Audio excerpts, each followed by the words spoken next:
Jessica Sabatini, your relationship and dating coach from FindingMyRealLove.com, and today I'm going to talk to you about financial mistakes from your past which might be getting in the way of you finding real love today in the present.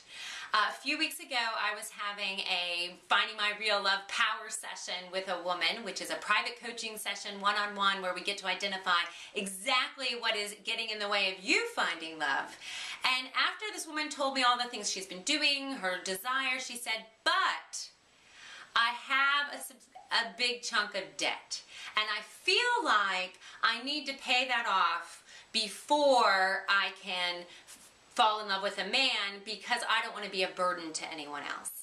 And so I asked a few questions about the debt and about her plans of paying it off and all that kind of stuff.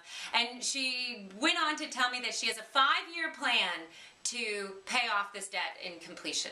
And I said, okay, so are you willing to put your heart up on a shelf for the next 5 years and say, no, I can't be with anyone, I can't have any love for 5 years until this debt is paid off? And she said, no, that's not what I want at all.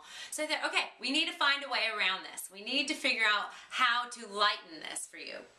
Now, the truth is that in this current economic situation that we're in, you'd be hard-pressed to find anyone who doesn't have any debt at all. So it's kind of a common thing that people are going to have debt. He may have debt, you may have debt. It's not something that's going to be a big surprise to someone.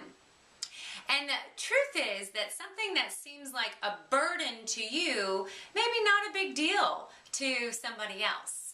So it's a bit about perspective. So what this woman and I did is we came up with a mantra for her to add to her morning routine that's, things that feel like a burden to me are like feathers to the man who's meant to love me.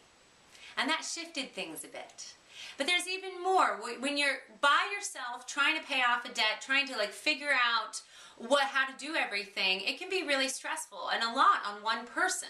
But two heads are better than one. What we've discovered in neuroscience is when you bring two people together to figure out solutions, that they come up with 6 times the number of solutions than one person by themselves. And usually with that amount, there's a higher caliber of solutions.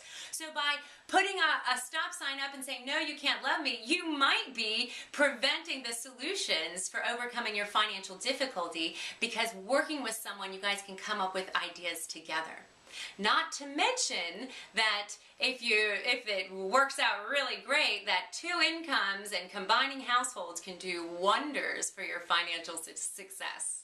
So if you are waiting until you have your debt paid off or are worried about your debt when it comes to meeting a man and falling in love, then incorporate this mantra into your life. What seems like a burden to me will feel like feathers to the man who is meant to love me. I'm Jessica Sabatini, your relationship and dating coach from FindingMyRealLove.com. Remember, real love is out there. Never settle for less.